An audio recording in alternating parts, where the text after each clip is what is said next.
Yeah, I think it's been a little while since I made a video, but football's back, baby. Let's go. Right about now, the Funk Soul Brother. Check it out now, the Funk Soul Brother. Right about now, the Funk Soul Brother. Check it out now, the Funk Soul Brother. Right about now, the Funk Soul Brother. Check it out now, the Funk Soul Brother. Right about now, the Funk Soul Brother. Right about now, about now, about now, about now. What's poppin', y'all? It's your man, Cloudboy Pals. Welcome to another episode of Wisco Sports. Today's episode, we're going to be breaking down the Badgers football season. I was going to start talking Packers, and I figured I'd hold off on that until next week until we know some more information. But what's important is we forget about college football and our Wisconsin Badgers. So last year, COVID hit. We didn't know if we were going to have a season. It was very interesting, but what we did see was Graham Mertz become our official starter, which was pleasant and unpleasant at the same time because our opening game was against Illinois at home. Graham Mertz got the start, 5 touchdowns, and everyone's like, he's the Messiah. It was pretty crazy. Then he catches COVID, and the entire team gets COVID. There's a whole outbreak in their team. And honestly, it's so funny because when I was watching that game, I'm like, nobody's wearing masks properly, no one's doing anything. I'm like, they're all just there doing whatever they want. So I'm sitting there like, I would not be surprised if a COVID outbreak happened on the team, and it did. So of course they missed the next 2 weeks. They play against Michigan and destroy Michigan on the road, but there weren't really many fans, so honestly I wasn't really going to count that, but it's still a big deal to go into Michigan and do that. Then the trauma starts. We lose to Northwestern, Indiana, and Iowa, and it was tough because, we didn't look good. Our defense was alright, but our offense looked so stagnant, one, because half our team was out with COVID. We didn't have anybody. And 2, Graham Mertz, honestly, was so young. Our offense just looked so bad. So it was tough to really watch the team do really anything, which sucked. And Graham Mertz really did struggle. He did. And that was the first time I've ever seen him in his career ever struggle. Then we play against Minnesota. It wasn't even supposed to be playing against Minnesota, and then all of a sudden, yep, we're playing against them. We reclaim the axe in a big thriller, a good game. Then we somehow are able to get into a bowl game, and then we beat Wake Forest in a comeback win. Weirdly enough, I don't know. That was a weird season last year, the Duke's Mayo Bowl. Of course, everyone knows what happened. Graham Mertz dropped the trophy. I don't know, but it's pretty interesting. So anyways, this year, so of course in my video I'm going to be going over the entire schedule and what my final prediction is going to be for the season. But it's interesting, and we should be obviously getting a full season this year, and it's going to be exciting. Tip off on September 4th, Saturday, September 4th. It's an 11 o'clock game on Fox against Penn State. That should be a very exciting game. They're doing Stripe Out at Camp Randall. I cannot be there because I have to march for Eau Claire. Obviously, the reason why I haven't been making any videos is because I've been at band camp all week, so I've been busy marching, and it's obviously great. This is my final semester at college, so I'm trying to take in every single moment that I can. So, of course, I gotta root for my Eau Claire Blue Bolts, but anyways, I always will be a Badger at heart. So anyways, I'm excited to see what they do. I'm a little concerned about how the offense is, but getting everybody back, I think, is absolutely going to help after the way they ended things last season. And our defense is just going to be stellar. We didn't really lose much on defense, but other than Rashawn Wildgoose and Loudermilk on defense, we didn't really lose much people. So I think that's a big deal. So, anyways, let's get on with the predictions. Alright, so starting things off, the Wisconsin Badgers host, at the moment, 19th ranked Penn State. Of course, if I hadn't said anything, right now we're ranked number 12 in the AP. So, I mean, that's kind of a fair assessment. But Penn State is ranked 19 overall, which is not a big shocker because Penn State, in the past, they've been really good, but last year, I'm not really going to count their season because they looked absolutely awful last year. They probably looked one of the worst I've probably ever seen a team. They did lose a lot. Firemuth or whatever, their tight end, obviously was Clifford's favorite target. He's gone, so Penn State, it's going to be hard to see who he really connects with. And yeah, he's struggling. I've seen him struggle, but he is a veteran, and that is why Penn State is up there with the ranks. Of course, I think this will be a great matchup. I think this will be back and forth.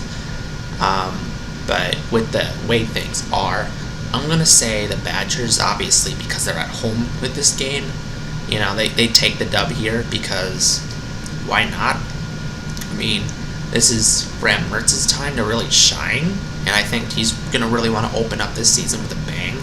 So being at home with that crowd, I think is going to be excellent, and Badger defense is going to definitely wake up, and I think it's basically revenge on that championship game from a couple of years ago where we blew a lead, and yeah, but that's not even the same team anymore, so that won't matter. So we'll start the season off 1-0. Then next up, we play against Eastern Michigan at home. That's a night game, actually, at 6 o'clock on FS1. I'm surprised they made that a night game, but regardless of anything, I don't think that game is really going to have any effect because I don't even know how Eastern Michigan is as a team, but regardless, being at home, I think this is going to be an easy dub for the Badgers, unless Eastern Michigan actually is a good team, but from what I've seen in the past, I don't think they're that good of a team, so I'm assuming they win this one.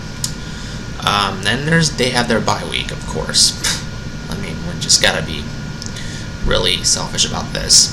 Next up, okay, this one's a biggie. So, this one's a little bit questionable in my face, but we play Notre Dame. Notre Dame, and that's going to be, I believe, at Soldier Field. So that's obviously, we're supposed to play them one time at Lambeau and then one time at Soldier Field, I think, is what I heard. But I think last year's game got canceled, of course, so they're just sticking with what they got for this year. So I don't know if the Badgers have ever actually faced Notre Dame, which is a big surprise, but the big deal is Notre Dame's starting quarterback is former Badgers quarterback Jack Cohn. So this is going to be an extra special matchup for Graham Mertz versus Jack Cohn. It's going to be interesting. 11 o'clock on Fox. This is going to be a great game to watch. I think it is the game. I mean, I don't know why it's an 11 o'clock game, but this is probably the game to watch. Mertz is going to, I think both teams are going to do whatever they can, but I've always said Notre Dame is the most overrated team in college football. But with that being said, I'm actually going to take Notre Dame with this win, only because I don't know if the Badgers as a team are ready yet. Just a curious thought, but that's just how I feel.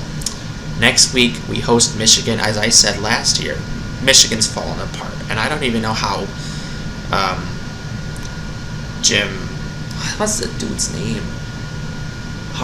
Jim Harbaugh. I don't know how he wasn't fired last year. I really don't know how. This is the last year that Michigan will ever really try to have anything, but their program has completely gone downhill. And it's going to keep going and going and going and going until there's nothing really left to do about it. So, with that being said, Michigan completely plays like trash whenever they come into Camp Randall. So, I think they're going to continue that trend, and the Badgers should easily beat Michigan because I think they're just falling apart. Next week at Illinois. Last time we were in Illinois was Illinois coming back and upsetting the Badgers, and it was a big deal with the game-winning field goal. That was kind of a hard game to watch because we had a good lead and I thought the game was over, and then turnovers happened and they just cut their luck. Illinois' got Brandon Peters at quarterback for one more season, but you know how Illinois is. They always switch quarterbacks within drives, and they switch things, and it's just, they're a completely out of the ordinary team. They just do whatever they can. Because, I don't even get it. So, and a lot of people don't keep in mind, new coach, Brett Bielema, former Badgers, so that's going to be an interesting game. But with that being said, Bielema ain't the same coach that he used to be. So from my standpoint, I'm going to take the Badgers because they should win. Because Illinois, in my opinion, they just do not impress me. Next up, Army at home. I think the Badgers should win this game. I mean, Army is a tough rushing attack because that's all they do. They run the ball. But Badgers are known for stopping the run with their defense. So I'm assuming they win this one at home. Next up at Purdue. Purdue's got a really good passing attack, but the problem is their quarterbacks are very inconsistent. We don't even know who's starting at quarterback, Aiden O'Connell or Jack Plummer. So it's like a competition right now, and I think it's just going to keep switching back and forth and back and forth and back and forth. And I don't know what else to think about it. But with that being said, I know Purdue's defense is not the greatest in the last couple of years, but I know that they lost a lot of people, and they really are trying to get their program in order, but nothing really seems to work right now for the Boilermakers, so I'm going to take the Badgers on this one because that's how I see it. Next up, Iowa. Right now they're ranked 18th. That could change depending on how Iowa is, but last year Iowa they had a good defense like they usually do every year, and their quarterback was Spencer Petras. He didn't really impress me that much. Like they did lose Emir Smith-Marset at wide receiver, which I think is a big loss because he was one of their best wide receivers for him. So they really do need someone to step up at the wide receiver position. They got Tyrone Tracy and Nico Raghini. Also, they have Samuel Laporta at tight end. So they got some good weapons. The problem is if Spencer Petras can really be consistent. That's the thing. Of course, if the Badgers don't win the West, Iowa should be able to win the West this year because they have a good team. It just really depends on how their quarterback is. Right now, I don't know because I haven't seen it much, not much of him, and he hasn't really been that spectacular. So he's really going to need to step up if he wants to make Iowa a contender. That being said, being at home, I think this is going to be a great opportunity for the Badgers to get a good win here, and that will be that. So they're going to only have one loss, but they are going to have 7 wins so far. The next games, this rest of the schedule is actually pretty fairly easy, I'd say. Next up, at Rutgers. Of course, if you are college football in the Big Ten, you want to play Rutgers because you know that's going to be a free win. So I'm not going to really say much there. Rutgers has just always been the epiphany of how bad the Big Ten how bad any team can be. They should easily beat Rutgers on even though it's on the road, they should. Next up, Northwestern. Oh boy. So Northwestern, they won the Big Ten last year because they played enough games too.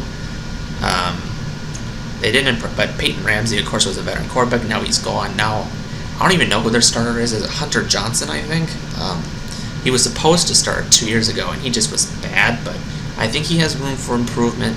Northwestern's always got one of the best defenses. They always seem to play well against the Badgers, but they are at home, and I think this one will be a close game. But Badgers should walk out with this one. Just saying. Next up, Nebraska. I think they're going to be the worst team in the Big Ten this year. Not Illinois, actually. I think Illinois actually beat them, I think, just recently. So, Nebraska, Adrian Martinez, he's got like nobody to throw to. I really feel bad for the guy. He had so much poise his freshman year to be really good. And he just completely went downhill. He's got like no targets that I even know of. Everyone that was good transferred. They're known for really running the ball, but their defense is just awful, and being on the road for Nebraska is just going to be tough. I think the Badgers should definitely win this one. And then finally on the road against Minnesota. Minnesota is one of those teams that you just look and you're like, are they a threat? Are they going to be a threat? You know, Tanner, I don't even know his name, but their quarterback, I think his name's Tanner. I know he's bald, but I don't know, but they losing your two big names in Rashad Bateman and Tyler Johnson over the years, that's a big loss. So I think that I'll just keep calling him Tanner. I think that he's just going to have to do it. But PJ Fleck and Paul Christ, they got a good rivalry going with them. I don't really see Minnesota getting the axe back as of right now, unless their team ends up showing up and becoming an unbelievable team. But as of right now, from what I've seen, Minnesota always seems to be playing better in Camp Randall, and Badgers always seem to be playing better in Minnesota. I have no idea why, but that is the pattern I'm seeing for the last 10 years, weirdly enough.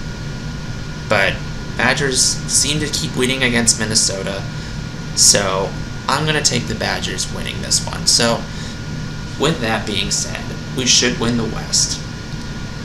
We win against a couple ranked teams at the moment, and we only have one loss, and I think a reasonable loss against Notre Dame. If we beat Notre Dame, then I think we are going undefeated, because I don't know how any of these other teams can beat the Badgers, but people are going to be calling us overrated, and I get it. I think we're like the Dallas Cowboys of NCAA. I still think that to this day. So, with that being said, that's what my thoughts are. So, anyways, if you like what you see, subscribe and comment and like and do whatever of that. Share my page, do whatever. I just gotta try to do the best I can. We're making more videos. I'm sorry, I've been super busy, but of course when the Packers season starts, I'm going to be making a lot of videos on that. Also, Brewers, we got one more month left of regular season baseball. Hopefully they do not choke this away, but I pray they don't. But Brewers are doing good, but honestly, it's just what a year it's been for Wisconsin sports, and I think this trend is going to continue. And hopefully the Badgers can actually have a spectacular season. So anyways, it's a man, Clubboy Babs. Stay tuned for more updates. Go Badgers. We'll see you next time.